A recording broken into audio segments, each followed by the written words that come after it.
Hello there, Stanley Carr here. I love collecting music and sports memorabilia. Want to know where you can find some? I'll tell you. Go to oldglory.com. This website features one-of-a-kind apparel from your favorite sports teams and musical artists. And I can help you get 15% off of all items. Use the code WWH135. Enjoy the episode. Welcome to Wrestling with Heart, a podcast looking at pro wrestlers giving back to their community. Join me, Stanley Carr, as I interview wrestling's hottest names who use their platforms as entertainers to raise awareness and do community service. Hello and welcome to another edition of Wrestling with Heart. This is the show where we talk with professional wrestlers and professional wrestling personalities about their lives in and outside of the ring, as well as doing acts of charity work, community service, volunteering, and spreading positivity. We're always about the positive vibes here on the show, and with me right now, I've got a very special guest. She is a rising star in the world of professional wrestling, independent wrestling sensation. I'm talking about the stunner, Emily Jaye. Welcome to Wrestling with Heart. Thank you for having me. It's my pleasure. I've run into you, seen you at various conventions, and I'm so glad we're finally able to make this happen. So Yes. walk me through a little bit about your backstory. Were you always a fan of wrestling? So I've always been a fan. I lost interest in my middle school days, early middle school days, but then I got back into it right before high school, and I've just been hooked ever since. Okay. Now, where are you from? Let's talk about your childhood and upbringing. So I'm actually from Virginia. Everyone thinks I'm from North Carolina or Jersey because I'm always there, and I'm like, guys, I'm actually from Virginia. That's crazy. What part of Virginia? So it's like Roanoke, Virginia. All we have here is a big star on a mountain. Not really much here. It's kind of interesting because Roanoke's on the border, between the South and the North almost, because as you go further into the north side of Virginia, you head into DC and Maryland. And so Yes. it's very interesting how that all works. You got the Southeast, then you got the North, and it's like two different cultures in a sense. Very. I'm about an hour and a half away from North Carolina and an hour and a half away from West Virginia. And I'm like, okay, Richmond and all that's 3 hours away from me. So big into wrestling. Who were your favorites growing up to watch? My favorites. So, of course, I love Stone Cold Steve Austin. That's why the Stunner is my finish, guys. Um, adored Trish and Lita. When I got back into it, the Bella twins were a big inspiration to me. Paige, Saraya, AJ Lee, all the girlies, loved them all. That's a good list right there. Good mix, because I think that at that period of time, women's wrestling started to really take off again.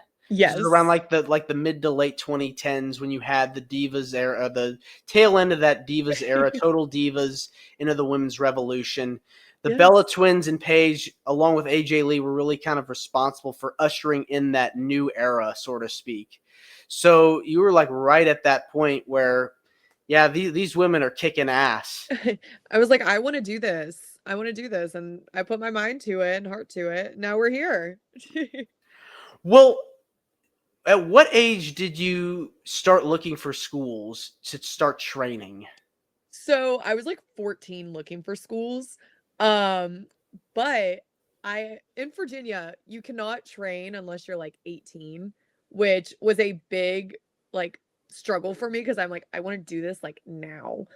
I discovered very quickly that you need to invest in a school that is very reliable.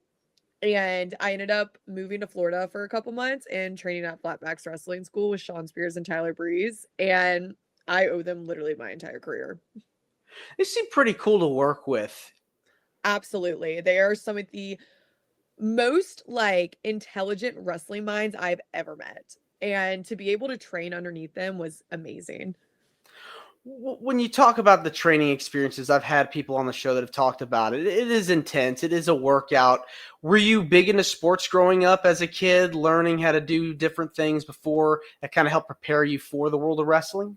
So I was actually a cheerleader for 7, 8 years, and I was in competitive cheerleading, I was in sideline cheerleading, and that helped me a lot with, like, the cardio aspect of it and, like, being able to deal with, like, a crazy, like, workout regimen and all that.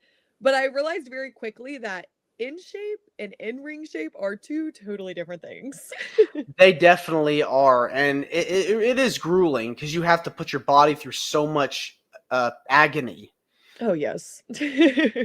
And learning from Tyler and Sean, talk about two veterans of the business. What pieces of advice did they give you that you're applying to today in your career? So on the last day, they pretty much gave me an ultimatum and they're like, because they knew me from a fan perspective, and they were like, oh, like, here's your ultimatum. You're rather gonna be a fan still or you're gonna be a worker. So pick what side of the barricade you're on. And that stuck very heavily with me. So I just continued to prove everybody wrong and prove that I deserve a spot in this business. And I've been doing that for the past 3 years. Did you go to a lot of shows? Yes, I was a very big like Stan account back in the day. It was a lot. When you see these people like coming down to the entranceway, it's like you get butterflies in your stomach because you're there. And Yes. now you're on the other side, actually participating in it. So it's a whole nother world in itself. So I feel like now, like, I'm like, I need to make time for the fans. Like, that is something very heavy with me that I will always try to interact with fans as much as I can because I know how I felt as a fan, like when my favorite wrestler would interact with me. And like the nerves I have going out, like to go out to the ring, I'm having like anxiety attacks, panic attacks. I'm like, guys, just let me get this out and we'll be good. What are some things that you would, when you talk about anxiety and panic attacks, what are some things like motivational tools to kind of help offset those? So I try to remind myself, I actually have a tattoo like on my arm that says keep going. I always stare at this like whenever I'm getting ready to go out, like I have a little come to Jesus moment where I'm like, okay, calm down. You're okay. Like you're doing this for a reason. And like that's a very big reminder. That's why I have it on my wrist so I can always see it. And I also listen to Never Say Never by Justin Bieber always before I go out. It just helps calm me down, and I've done that for the past 3 years, and it's helped me a lot over the past couple years. When you had your first match, I'm sure talk about something that's very anxiety ridden, but walk me through that first match. How are you able to kind of overcome all those emotions, and then talk about the feedback that you got afterwards? So, my first match was actually a part of this wrestler named George South, which I adore George South more than the world. It was his, like, 60th birthday party, and I had my first match there. I was like, "Okay, I love this." And it was a triple threat against Brittany Jade and Ella Envy. They took the best care of me in that match because I was a walking anxiety ball at that point. And they're like, we can go over this as much as you want. Like, you got this. Like, we're going to prove to everybody why you deserve to be here. And I actually watched that match back like a couple like weeks ago because my favorite thing to do is go back and watch my matches and make fun of myself because I'm like, what am I doing? Like, why was I just standing there? But like watching the match back, I'm like, okay, this could have been a lot better. For this to be my first match, it wasn't that bad. But like I got to the back and George South was actually the first person to come find me. And he was like, "Baby doll, you just proved to everybody like you deserve to be here." It's fun to go back and then just watch and to see how much progress you've made since that moment because Yes. you're new at this, you're learning. You got people that are taking you under their wing and showing you and guiding you along. So you have those first few matches, overcoming all those obstacles. Um, who would you say, in addition to George South and Tyler Breeze and Sean Spears, are people that kind of help mentor you in the business? Definitely Heath. Heath Slater. He is pretty much like my dad at this point. I call him my wrestling dad, but he has done more for me like behind the scenes of wrestling than literally anyone. He has like treated me like I'm his own kid, and whenever I have a problem in a match or if I just need to talk about life, he's always there for me. I met him and his family are amazing to me. I saw them at WrestleCade in November and we all just had a big group hug. I'm like, oh, my family's here. Yeah, it's always fun to go when you talk about these conventions and signings and getting to run into all these different people.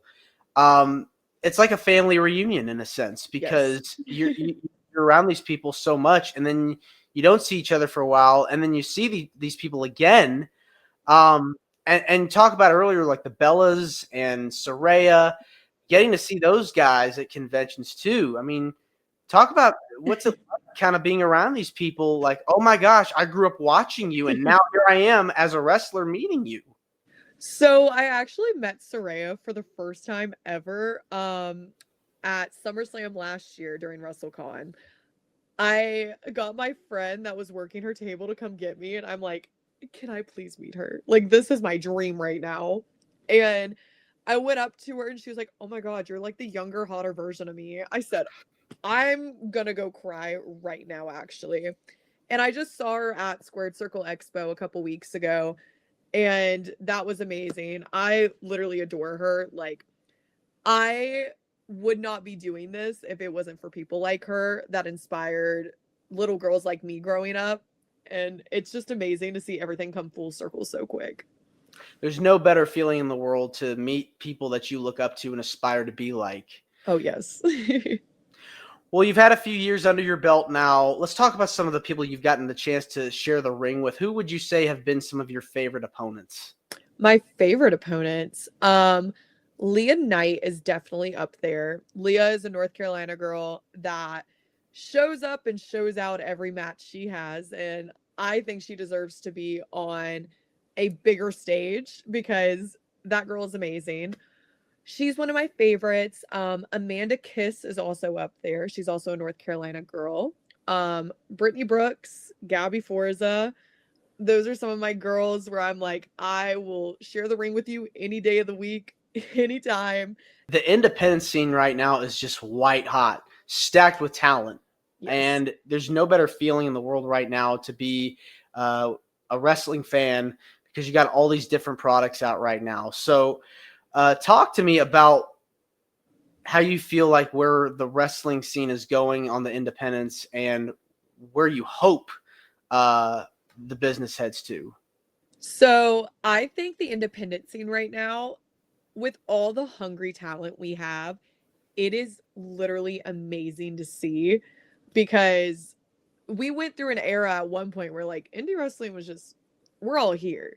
But now people are wanting to go to like Mania Week, not even for WrestleMania, but for independent promotions. And I know like a couple of my fans, like they told me like I have people flying from England in June to come see me at an independent show. There's nothing there's no big show happening and they're like we want to come see you. I said, "Oh my gosh. Thank you." But I'm very proud of how the independent scene is going and I just hope in the next couple years it just continues to get bigger and bigger.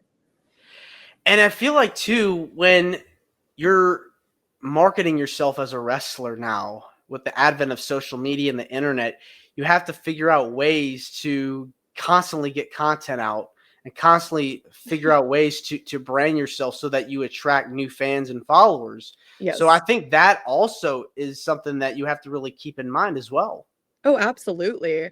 Like, I think a very good person that is doing that now is Big Trouble Ben Bishop. Like, he has a new post every day and he continues to market himself. And I strive to be like him. I could not post every day. But I think that's a testament to how things are today because you really have to grind, and that's just another piece of it. Oh, It's yes. Well, 3 years into the business now, competing on the independents, what are your goals ultimately in wrestling? My ultimate goal, it has always been to make my younger self proud.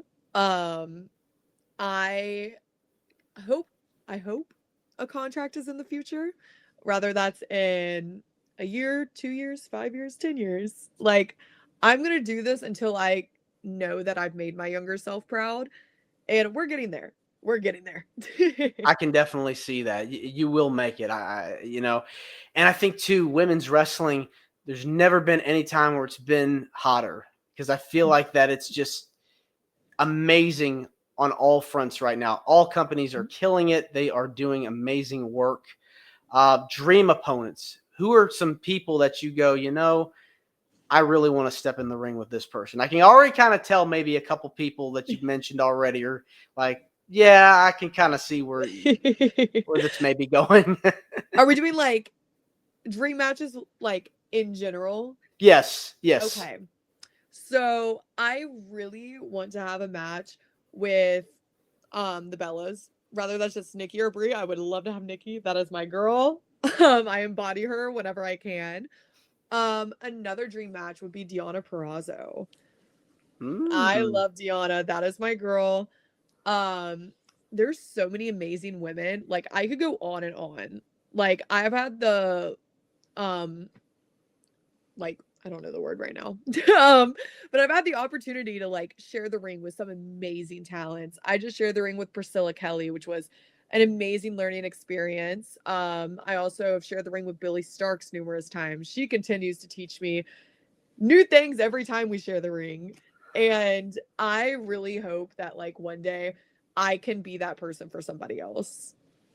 Yeah, and I think the more talent are rising, you can definitely be that mentor and start really, like, it's the circle of life almost, where you're like constantly like teaching these young guys, young gals, and the circle just keeps on going. The wheels keep turning. Yes. Yeah, I definitely think that I could definitely see you main event one of the biggest premium live event pay-per-views in the future. So Thank fingers you. crossed that happens. We talked earlier about WrestleCons and WrestleCades. Have you? I guess you have been a part of the women's cards on those shows, have you? For WrestleCade, I have. Every Okay. year they run Ladies Night Out on Sunday morning, which I think is the weirdest thing that it's called Ladies Night Out and it's ran on Sunday morning. But I absolutely adore title match, and they always make sure they showcase the women, which is very important because if you would have done this a couple years ago, this was not even an option. And now you have them where I think our last show we had like 13 or 14 women's matches, which is amazing. And we had people from every company, so many independent people. We had people come from the West Coast, East Coast, Midwest, everywhere. And it's got to feel good. Like you mentioned, you had some fans from England want to Yes. come see you. So it has to feel good knowing that you got fans internationally that want to come to these events. It always makes my heart so full when people tell me they're like, "Oh my god, like I've known you since like this time period." I'm like, "That's crazy, guys, that you knew me from like my Stan account days. That's wild." Well, I want to switch gears now and talk about some of the stuff you've been able to do outside of wrestling. I know you've been very involved with giving back and helping others. What are some things that you've been able to be involved with over the years to help out in your community?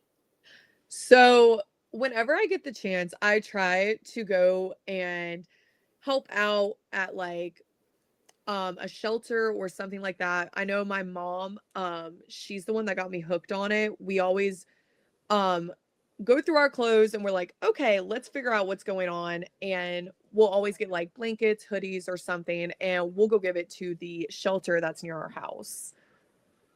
That's always nice to be able to do that stuff, because people are going to be needing clothes, especially over the winter time when it's cold outside and Yes. freezing. So you want to be able to have those things available for them. Oh, absolutely. Was there a particular event you were involved with or cause that you were involved with that was very heartwarming for you? So I'm not technically in like line with them, but I was involved with the Bluesky. But I always love when I get to go to like Chicago or the Midwest because there is a company called You Are More that is very dear and near to my heart. And they help with um suicide prevention. And whenever I get the chance to like see them, it's always an amazing time. Yeah, because I think that is just so huge right now. Suicide prevention, mental health, Oh, yes. because you never know what people are going through in life, and you want to be able to be there for somebody that's struggling. So, um, can you elaborate on some of these experiences that you've been able to work with them? So I actually met them a couple years ago at a Dreamwave show, and they told me about their cause and what You Are More is to them. And when they told me everything, I was like, I will do anything I need to do that to be a part of this because this is amazing. And it's something I've gone through personally. So I'm like, okay, like this is something that needs to be on a bigger platform. So I know that like Brittany Brooks has done a collaboration with them, Missa Kate has done a collaboration, a bunch of independent wrestling has done, or wrestlers have done a lot of collaborations with them. I knew they shut down for a little bit, so I was like, okay, we'll hold off on this for a second because I knew they shut down. But now they're back and running, so hopefully we can have a collaboration in the future. Yeah, I mean that's just something that's very serious and very deep, and that's something that you Yes. have to really take note of when because it's like you're only young once. You only Yes. have one life, and you want to be able to enjoy it, and it's precious, and you don't want to take it for granted. Absolutely. So having a cause like that is very vital, and you want to make sure that people know about this because it's Yes. very important. Absolutely. I 110% agree. What is it about giving back to the community that gives you the most joy? I think just knowing that you're making someone's day, and I always say like you never know what anyone's going through, rather it's stuff at home, stuff in their life personally, like you never know what's going on. So I always tell people treat people with kindness because you never know if you could be someone's like last call at the end of the day. Like I'm very heavy. I never block anybody. Like that is something I've always done. I will never block anyone because I always have the thought in my head is what if I'm the last person they need to call and I have them blocked. So I'm like, okay, like I will never block anybody because you never know what anyone's going through. And knowing that like you could be there for someone who is going through a lot is something I hold very dear and near to my heart. And just seeing the happiness on their face when they realize, like, oh, I do have someone is what brings me the most joy. One of the reasons why I started this podcast was to promote community within the wrestling sphere, and I think that the more we can try to create, uh, different things, different outlets for people, I think the better because it's like this is something that I feel like brings people together, and we want to create something that is going to get people to escape the Absolutely. things of the everyday life. So try to spread kindness as much as possible. Block out all the noise, negativity. We really, when we say at the top of the show, we're all about the positivity. We are Yes. about the positivity, and we want to keep spreading that positivity. So that's amazing that you've been able to be involved with something like this. And just try to spread awareness more about mental health and suicide prevention because Yes. it's hard out there. But we want to provide that light to keep people motivated to keep going. Absolutely. Well, Emily, I want to say thank you so much for coming on to Wrestling with Heart. It means a lot to me and to my listeners and viewers that are watching this on YouTube. Where can people find out more about you on social media? And if there's anything you want to plug, feel free. So you can find me on all social media platforms at Emily J Pro. Emily, I want to say thank you so much again, and you're more than welcome to come back. Thank you so much. I really appreciate it. All right, take care. You too. Bye-bye. Bye. This is Wrestling with Heart. I hope you found this podcast to be informative and entertaining. If you did, please hit the subscribe button and look out for the next edition.